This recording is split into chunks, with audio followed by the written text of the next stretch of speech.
Hello, good morning. Welcome to Joy News. That's coming to live from our studios in Kokomlene. We are on DTT because we're free to air, and we're coming to you on DSTV channel 421 and GoTV channel 125. Coming up, fears of possible grounding of Ghana's public pension scheme intensifies as a fresh audit report reveals SSNIT may not be able to pay full pension benefits to contributors by 2036.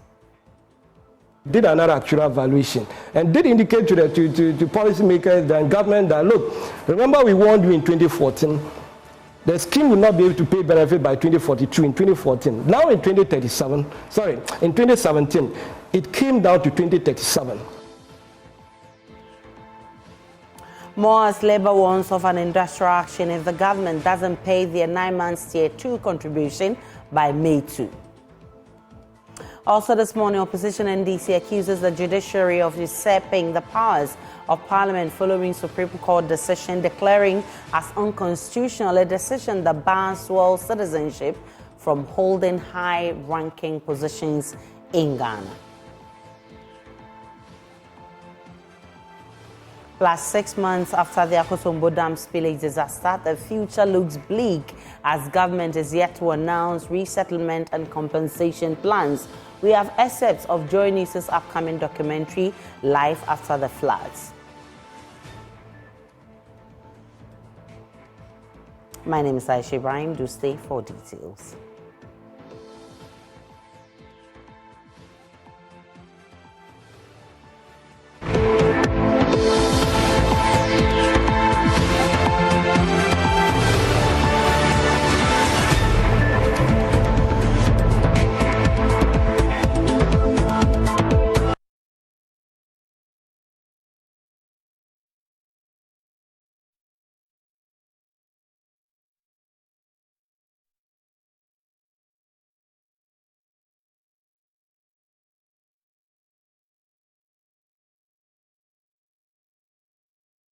There are fears of a possible grounding of Ghana's public pension scheme because a fresh audit report has revealed that the Social Security and National Insurance Trust SSNIT may not be able to pay full pension benefits to contributors by 2036. This is revealed in the latest International Labour Organization's actuarial evaluation report on SSNIT. Labour unions in the past few weeks have taken on government for failing to remit some Tier 2 pension deductions to the fund managers.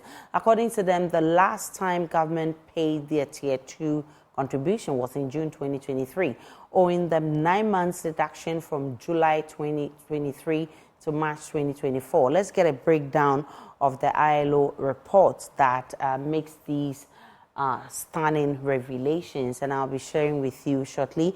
It says SSNIT reserves depleting. Total income will no longer be sufficient to pay benefits to by 2036. And total indebtedness of SSNIT as of 31st December 2021 is 9.35 billion Ghana cedis. And it goes on to say late payment by government to SSNIT stands at 6.9 billion, total of 73.7% of the indebtedness of SSNIT as of 31st December 2021. Now, the late payment of SSNIT contribution leads to 1.3% drop in investment return each year. Now, government shifts an important part of cost to the private sector by late payment.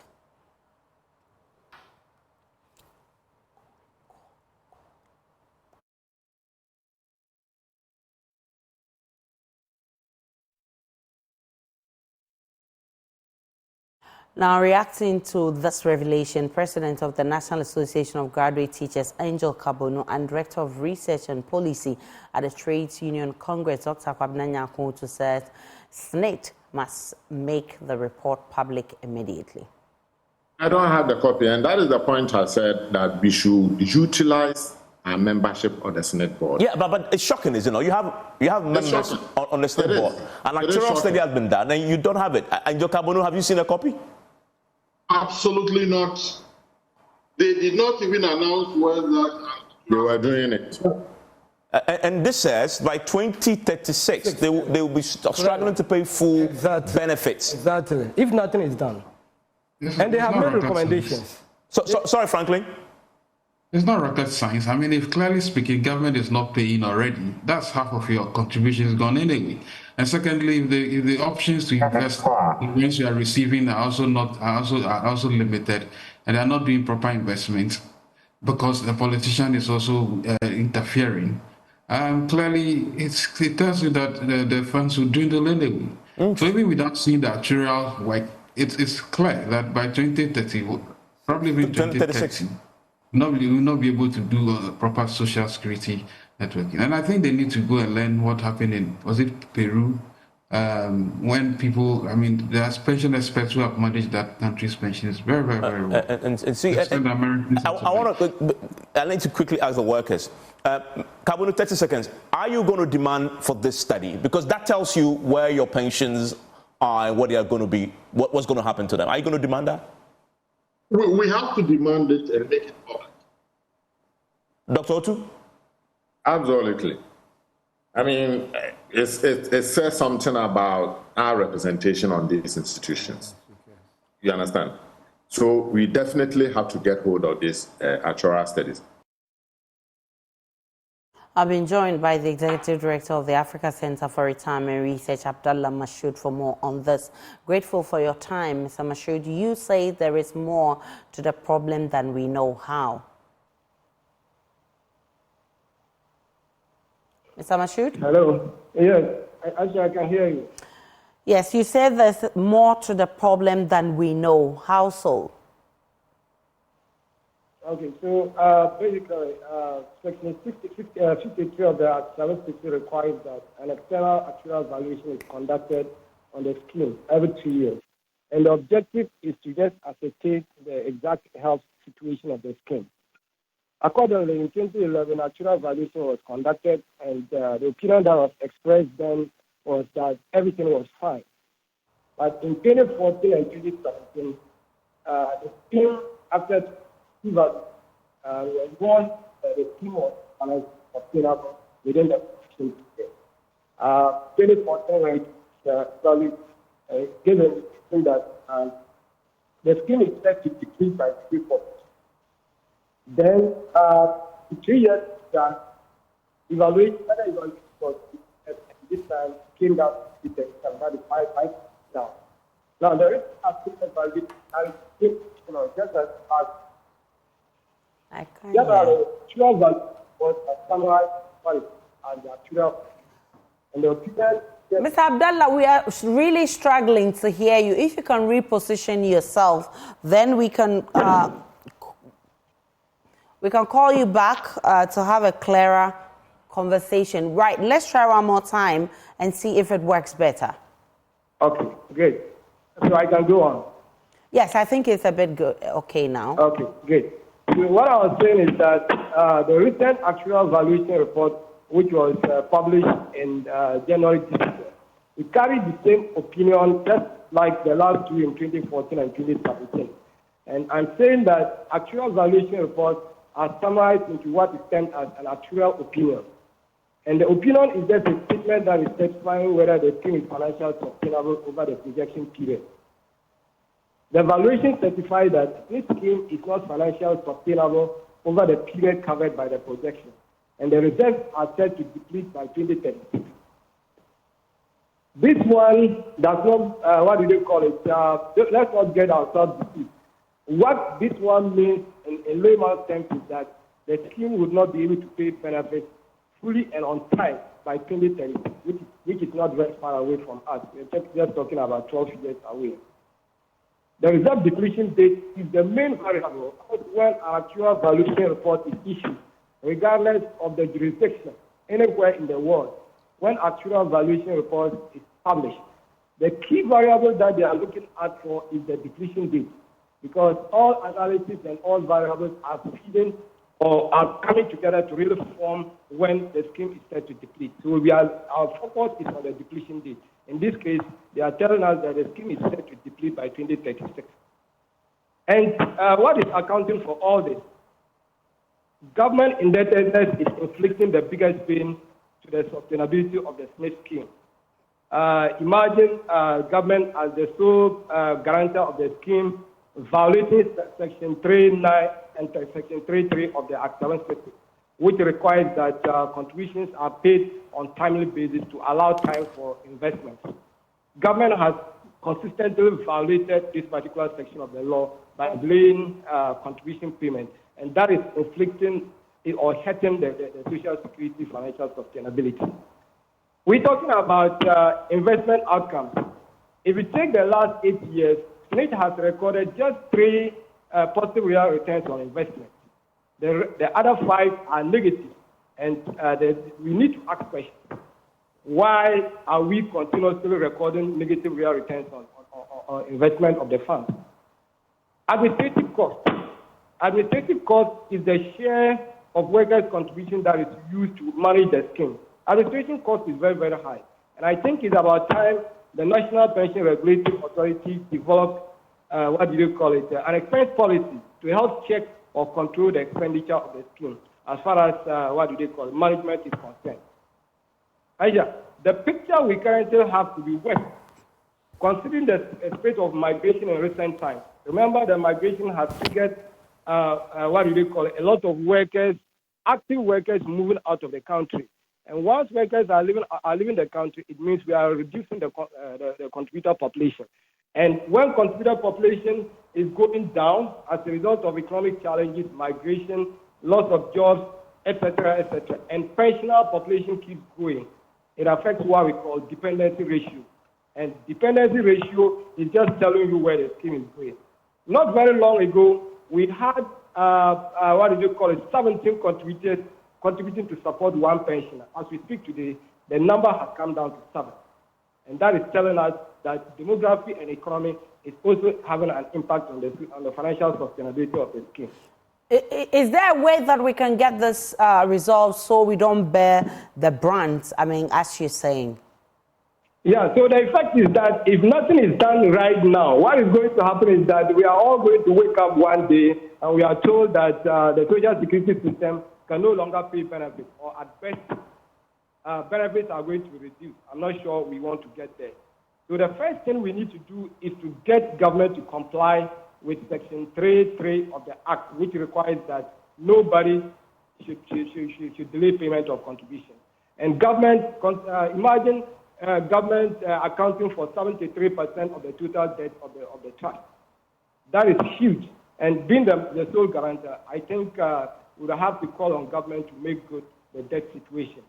We also need to deepen transparency among stakeholders on the health of the scheme. And when we're talking about stakeholders, I'm talking about the National Pension Regulatory Authority, the Worker Union, the Trade Union Congress, the media. Everybody needs to come on board. We need to be interested in the health of the scheme, just as I indicated. And in all this, Parliament has to lead the line. It is Parliament that would have to lead the line and really ensuring that the scheme is sustainable into the future. We also need to get MPRA, as I said, to develop an expense policy guideline, because the share of workers' contributions that is used to manage the scheme is so very, very, very, very high. So we need to deepen transparency, we need to deepen consultation. And I would like to conclude by saying that Parliament needs to ensure that whenever an actual valuation is done, the Director General will need to appear before Parliament and present the situation. You know, I'm sure in the presentation he would have indicated to us what is accounting for the position of the scheme. If it has to do with demography, if it has to, you have to come to the place and share the risk, so that when it comes to, calling stakeholders, the employer, employer association, the worker union, when it gets to the point where we have to come in and look at the risk, quantify the magnitude of the problem, and share the risk. For instance, the actual valuation report did indicate that we need to increase the contribution rate. If you have been hiding an actual valuation report from the public or from the contributors who are the real owners of the business, you can, all of a sudden come and tell them that, look, the scheme is heading for a crash. and I need you to increase the contribution rate. Currently, the scheme is receiving 11% of workers' salaries every month. And what we are told in the actual valuation report is that this is not enough. We were told that in 2014, nothing was done. We were told the same thing in 2017, nothing is done. Another one is being told, and I think it's about time we come around the table, examine the magnitude of the problem, and begin to deal with it. Otherwise, we all wake up one morning, and what do they call? We are told that the funds are depleted, and as I said, Parliament needs to lead the line in this case. We need Parliament to salvage the situation. Social security is a very serious development issue. It's a social protection, mechanism. It's a poverty reduction tool, and it's about time we focus attention on this area. I'm grateful for your time. Abdalah Mashud is Executive Director, Africa Center for Retirement Research, and President of Imani Africa, meanwhile, says organized labor must sue government for mismanagement and late remittance of deductions. In addition to the recommendations I made about asking for penalties to be paid or interest to be paid, I think the workers should also go for lawyers. And I think, yes, they should be able to sue the government to make sure that these monies are paid immediately they are received. It's very important. Because you see, if you're a private actor and you fail to pay your SSNIT contributions, the speed with which you are taken through the court, that's 30-day court, you'll be jailed right now if you don't take care, right? So why should the government be the one actually misbehaving? It's not the best. NAGRAD President Angel Kabono has warned they will embark on an industrial action if the government doesn't pay the monies by May 2. If they fail us on the promise they made to us that they are going to pay the monies, if the 2nd of May comes and we realize that they have just given us a red herring, then they should expect us to take a very serious action on behalf of our workers and the future of our workers. We are not going to compromise on this at all. And this misbehavior should stop in our country, where statutory monies are collected and they are not meted to the designated institutions. It's affected GET Fund, it's affected health funds, it's affected District Assembly Common Fund. I mean, every dedicated fund is affected by this behavior of the politician, and we cannot allow this to continue. From pensions, the often overlooked psychological problems associated with pregnancy and childbirth continue to drive many pregnant women and childless women into depression and psychiatric institutions. 38-year-old Sika, whose journey has been marred by such challenges, has been sharing the reality of maternal mental health struggles. Rejoice Semefakpesu's report read to you.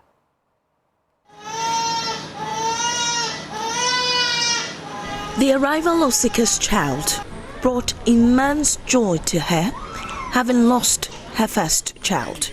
After that painful loss of her first child, she found herself under intense pressure from her husband's family to safeguard her second baby at all costs.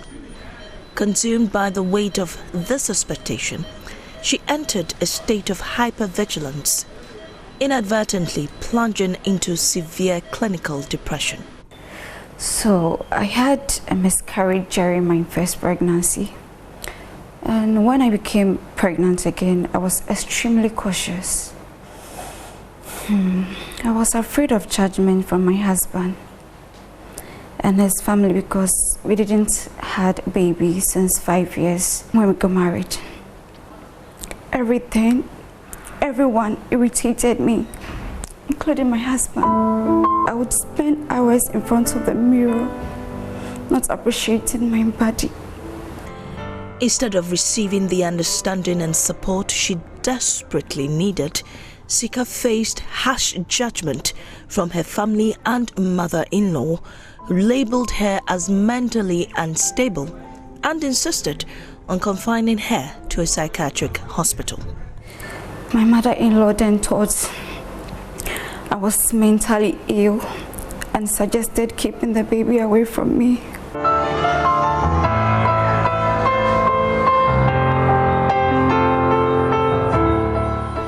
Globally, about 10% of pregnant women and 13% of women who have just given birth experience some form of mental disorder, primarily due to depression. In severe cases, these mothers suffering from depression might experience severe symptoms that are likely to force them to commit suicide. According to the World Health Organization, about 50 to 57% of women suffer from maternal mental health issues in Ghana, with depression being the most common. Lead consultant for the WHO Maternal Mental Health Dissemination Project, Dr. Promise Sefoga, explains the various symptoms of the condition and attributed the prevalence to a lack of screening and policy. The pregnant woman processes a lot of different thoughts across various things, including questions that she keeps on her mind. How is my baby growing? Is the baby going to be a baby boy or a baby girl? I would rather wish it was a boy. I would rather wish it was a girl. These are the things that matter to the pregnant woman. So all these can depress the mood sometimes during the course of pregnancy. And of course, some pregnancies get to develop other complications, which can all affect how the pregnant woman behaves. Just recently, some other work in Boku found the prevalence as high as 50.4%, meaning that virtually 1 out of every 2 pregnant women suffered postpartum depression or perinatal depression, which is what we call it now in Ghana. The program's officer for non-communicable diseases and mental health at the WHO Ghana country office, Dr. Joanna Ansong, laments deep concerns over the insufficient focus on the psychological well-being of pregnant women. The global community has paid a lot of attention to issues relating to maternal health, to the neglect of maternal mental health. That is, in essence, we are looking at the health and well-being of a pregnant woman through pregnancy to labor to the postpartum period. But we forget that when we define health, it also includes mental health. The burden of maternal mortality drops significantly, and we are neglecting issues relating to the mental well-being of the mother and also the infant. I isolated myself, locked myself up in a room, trying to stay away from everybody. In severe cases of maternal mental health, some women kill their babies. The growth physically and mentally of very young infants is likely to be affected by mothers with mental disorders. Prolonged or severe mental illnesses hamper the mother-infant attachment, breastfeeding, and infant care.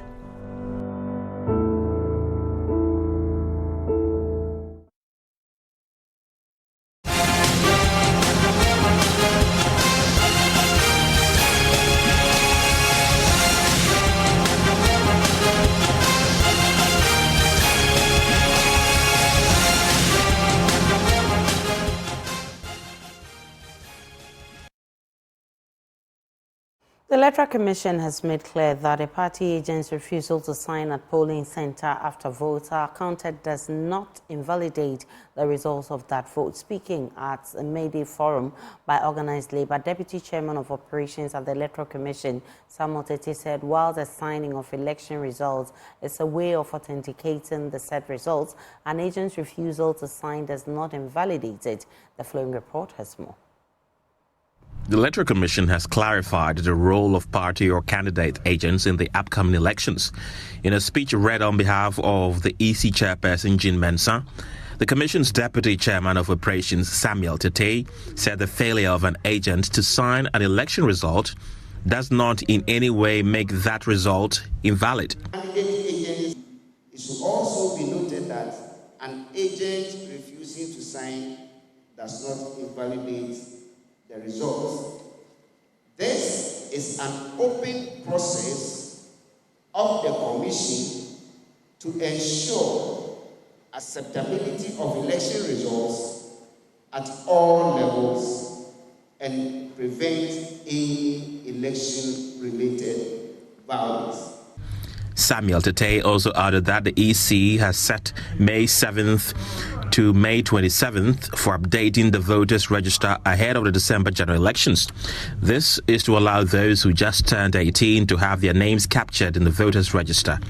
People who are above 18 but have yet to register for a voter's ID card also have the opportunity to do so during this window. For this year's update of the voters' register, the Commission has set from the 7th of May to 27th of May to update the voters' register to include those who have attained the age of 18 since the last registration, and those who, for one or two reasons, were not able to register during the last registration exercise. Inspector General of Police Dr. George Akufu-Dampare, who was also present at the event, assured the public of maximum security before, during and after the December polls. It used to be the fact that we normally start thinking of election security in the election year. And we saw that that has become a handicap and creating problems that are avoidable. So we decided that going forward, election will be seen as a process, and the next one will start where the last one ended, and making sure that election security is mainstream into normal security operations. And this led us to the establishment of Police Election Security Directorate.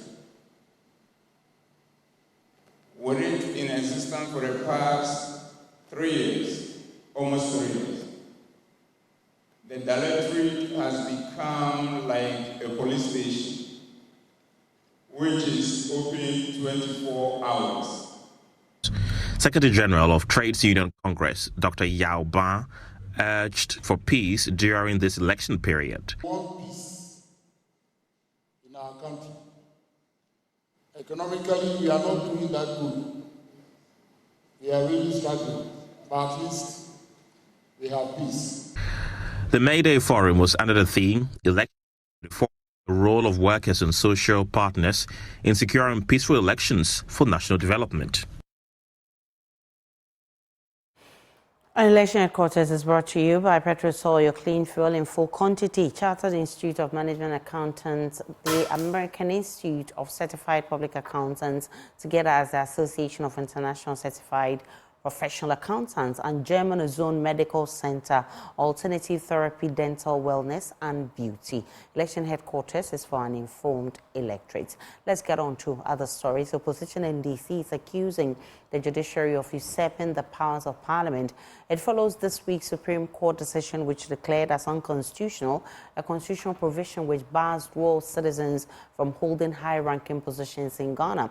CDD fellow Professor Kwekwazan, in an earlier discussion on the polls on Joy News, backed the decision, urging Ghanaians not to worry if the Chief Justice of Ghana owes allegiance to another country.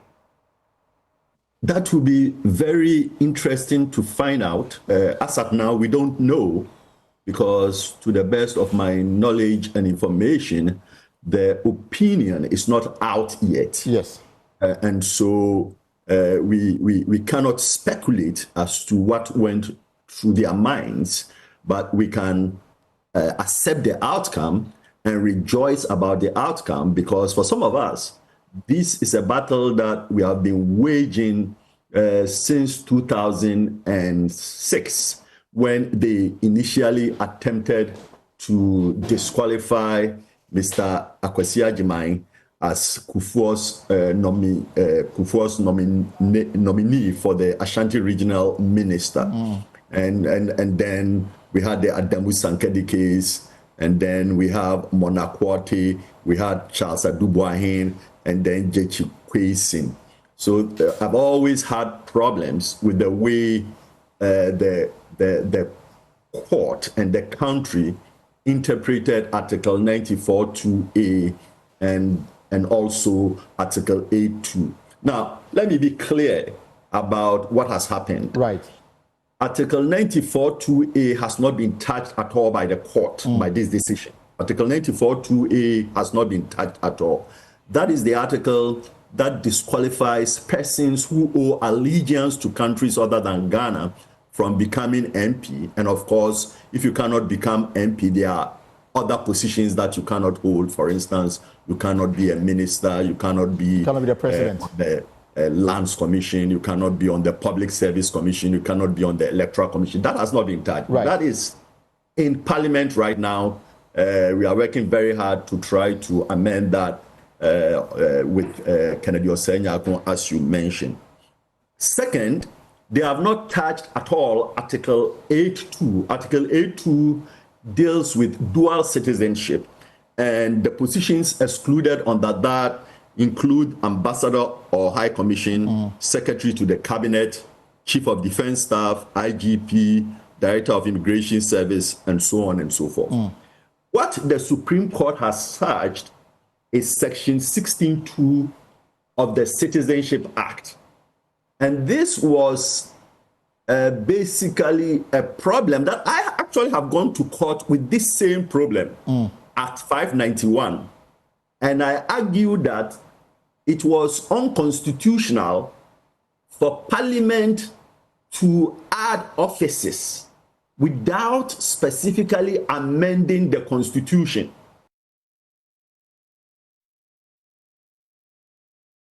But the NDC has labeled the decision as judicial legislation. Listen to member of the Constitutional, Legal and Parliamentary Affairs Committee of Parliament and MP for North Thai, Roxanne Nelson Dafianakbo. It's the same court that is, or that as it were, injuncted my colleague in Parliament from carrying out his constitutional mandate based on a matter before it, which is yet to be determined. But the person proceeded to bring an application or notice for the grant of an interim injunction to prevent him from carrying out his mandate, purely because the person claimed that at the time that he filed to contest as a member of Parliament, he had not denounced his Canadian citizenship. And so on that basis, he was not qualified to be elected as a member of Parliament. And so eventually, when that matter was determined, he had to go back to recontest, and then he won and he's been brought back or reinstated, as it were. And so for the court to now, after 48 months, better late than never. Yes, we even had Roe versus Wade. I agree. Even Roe versus Wade. Centuries. I agree. So I'm saying that I am gauging the mood of the court. Because Judge question, it's still some aspects of that case is still before the Supreme Court. So would this decision undercut what is before them, or their view in that matter will be different? So these are the basis upon which I had the mixed feelings. But the other fundamental problem I have with the decision is that the people who advocated for this said, well, those categories of public offices which were closed to persons of dual nationality to holding weren't enough, so we should add more. And now more has been added. And I hear that, well, like when I came in, I heard you say that, well, then we must as well go on the full hall. He's confined to crutches, but that does not in any way limit his ability to keep traffic flowing and the streets safe. This is the story of 47-year-old physically challenged Bernard Quay. For the past 11 years, he has found joy in directing traffic in parts of Accra when the lights fail to shine. Bernard believes this is his contribution to nation building. My colleague Emmanuel Jiveno has more in Joy Prime's latest feature, Crutches and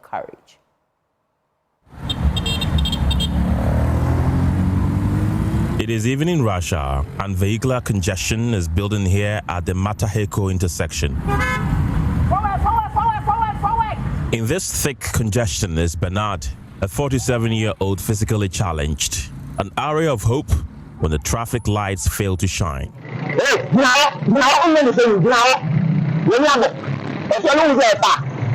For the past 11 years, Bernard has found joy in bringing order to the roads during the rush hours. His story began in 2013, the peak of erratic electricity supply, leaving many traffic lights powerless. It was then that Bernard, undeterred by his own challenges, stepped up to fill the void. Whenever I meet any traffic that I see that there is jam, within some few minutes, I will be able to see what I could do with it, how to manage them accurately, and there will be no crash. His presence commands respect on the road. No motorist dares to challenge his authority. Yet, despite facing ingratitude from some drivers, Bernard sees his work as a contribution to nation building, echoing the president's call to be citizens and not spectators. Within me, I know it is from God that I'm doing this too. I'm not doing it to praise anybody or to blame anybody. I do it just to praise God and to help my mind, my country, that's all. Like the president says, we should be citizens and not spectators. As Bernard continues to navigate the busy intersections, he's concerned about the dysfunctional traffic lights in many parts of Accra. We have to change the lighting system, the traffic situation, the traffic regulations here. We have to change it before things will function very well. No matter whoever, whether the police or whatever, because if the police come and stand here, the police is not a Superman. He is not a Captain Planet. He can only say stop. At the end of the day, what happens to the traffic? We will only do his part when it is time that we do. Bernard, whose dreams were altered by an unfortunate incident at the age of 8, remains undeterred. Confined to crutches, he now appeals for personal protective equipment to remain safe on the road. I go to store and go and buy this reflector and the things that I'm using. With the little money I have, just to take care of the traffic. So, anything somebody thinks is recommendable for a support is almost welcome. Bernard, the guardian of order, proving that strength is not always measured by physical ability, but by the resilience of the human spirit. Emmanuel Jivenu, Joy Prime.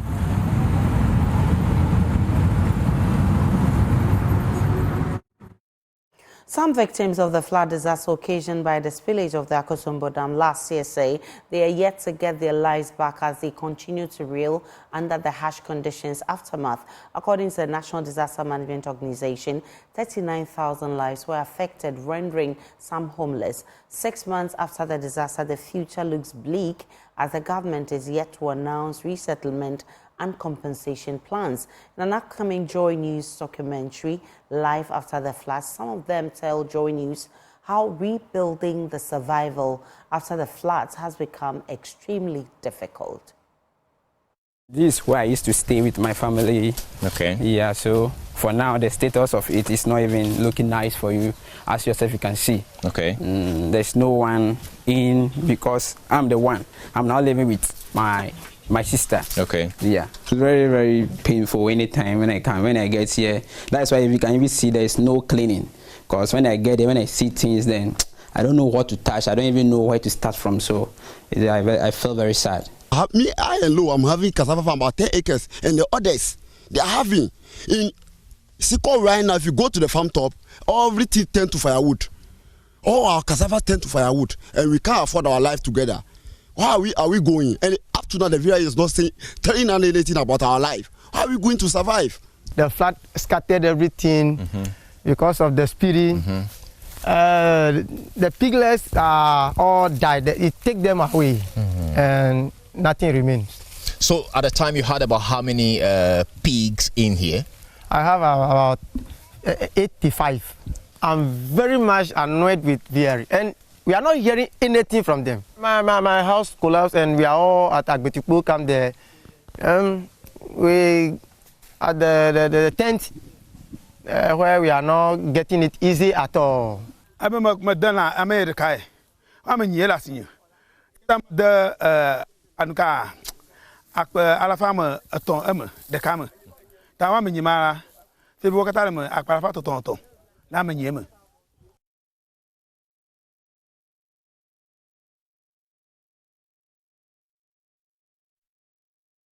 Join us this hotline documentary after the floods airs on Monday, April 29, 2024. That's how we take a break on Journey's Desk. We'll be bringing you more after this break.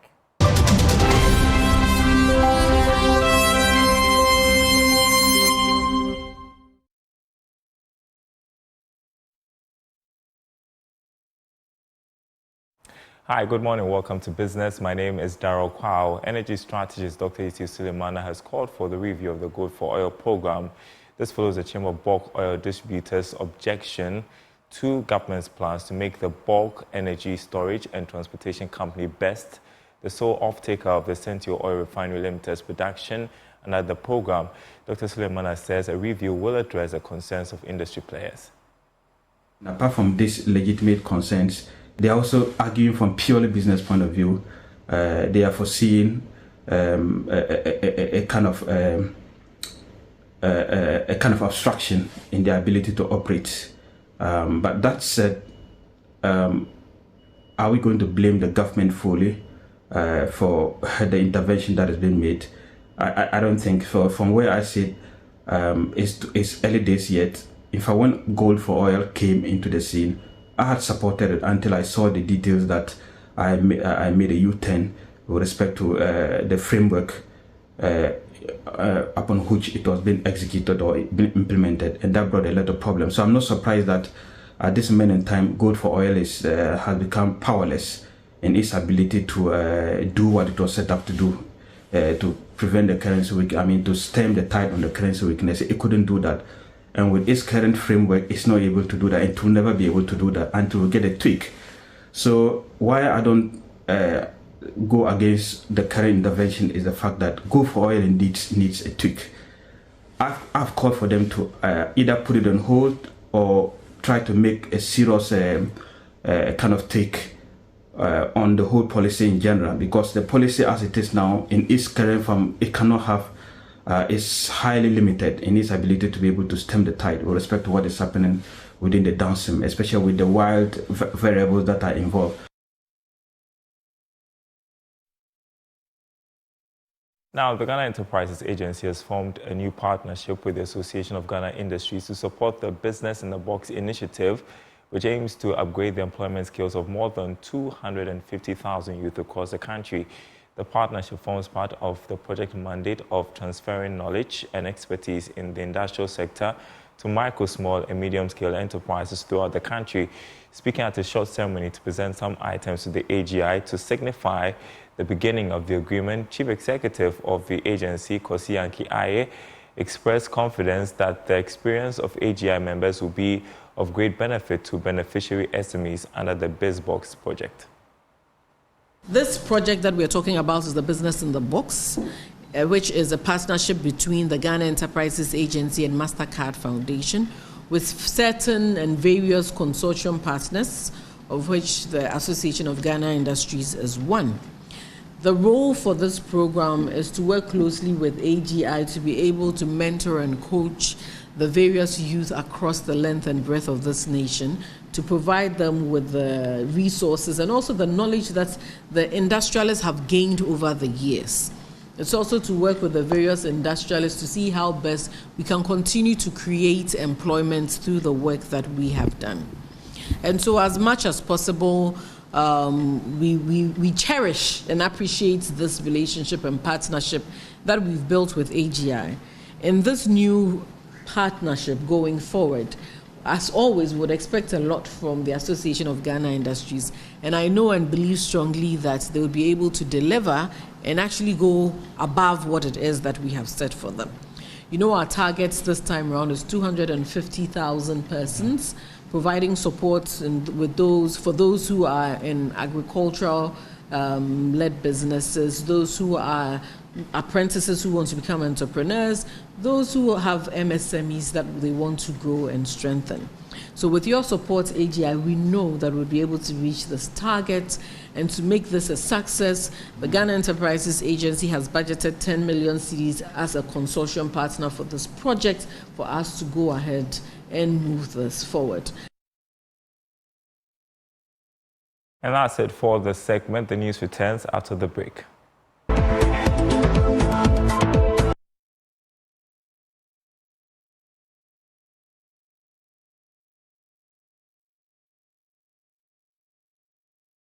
Welcome back to Joy News Desk. And before we go, as illegal mining continues to poison Ghana's major water sources and degrade its forests, Joy News has been learning how public-spirited individuals in the state of Arizona are fighting the future effects of copper mining on their water reserves, cultural sites, and livelihoods.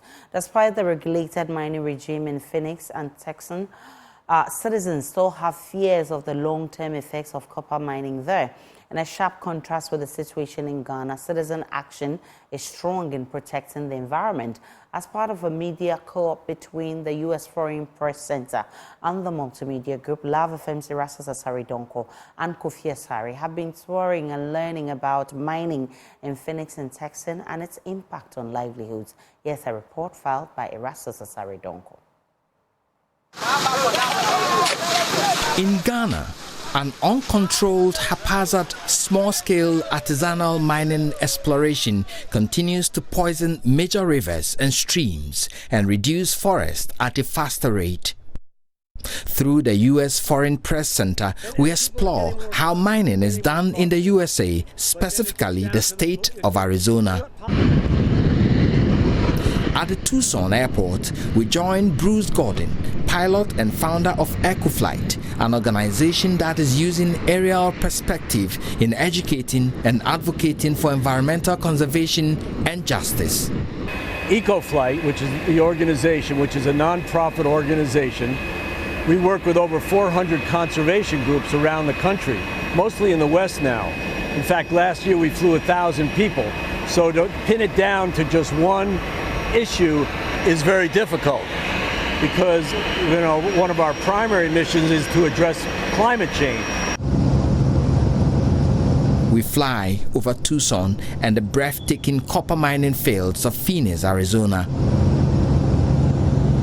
You know, these basically, since they're on the flat, there's a dam all the way around it, and the construction on most of these dams is called upstream construction. So they basically start and they use the tailings themselves to build the dam. And the way they keep their integrity is you can't have water right up to the edge of the dam itself. Roger Featherstone is our guide. An aerial view shows an imposing complex of organized mining fields, settlements, tailings dams, and natural environments traveling miles. More organized compared to this footage of small-scale mining in the Apamprama Forest Reserve in the Ashanti region of Ghana. There are 27 major mines in Arizona, including 10 major copper mines, which produce 23 to 632 million pounds of copper per year. Only 2 of the 10 major copper mines are located north of Phoenix. The rest are located in the southeastern part of the state. Mining in Arizona happens either on public or private land. Though both attract environmental scrutiny from the Arizona Department of Environmental Quality, mining on public land requires one to present a detailed environmental impact assessment as part of the permit process. Dinah Bear, a retired counsel for U.S. President's Council on Environmental Quality, identifies the shortfalls in Ghana's environmental impact assessment laws. I spent some time in the last couple of days looking at the environmental impact assessment in Ghana. There seemed to be 3 elements that were missing from the process in Ghana that are really the key elements here. Number one is the requirement to look at alternatives. The second is the requirement to analyze cumulative effects, not just direct and indirect effects. And the third, very, very important, is judicial review. Not just an administrative appeal, but judicial review by federal courts. The requirement to look at alternatives allows an agency and the public and other agencies to actually consider different ways of achieving a particular goal and to say no at times, or to come up with a completely different approach to an issue. One of the alternatives that agencies always have to look at is the no action alternative, not going forward with the project. And that was used for one particular mine where the Secretary of Interior personally made the decision to not go forward with the mine because of its impacts on indigenous peoples. At the offices of the Arizona State Natural Resources, we engaged Director of Water Quality Division, ADEC, Trevor Baguer, Deputy Director, Randall Matas, Director of Air Quality, Daniel Chekolinsky, and Manager for Air Permits and Compliance. Our aquifer protection program is all about protecting our groundwater. All groundwater in Arizona is considered drinking water, so we protect it as if it's drinking water. The Clean Water Act program is all about making sure that if there are discharges, if there's water coming off of the mine site, that it meets certain standards, that it's treated in such that it's not impacting, it's not negatively impacting our water body. And as I wrap up the bulletin this morning, my name is Aisha Ibrahim. Log on to myjournline.com for more of the news and updates of all the developing stories. I'll see you again at 12.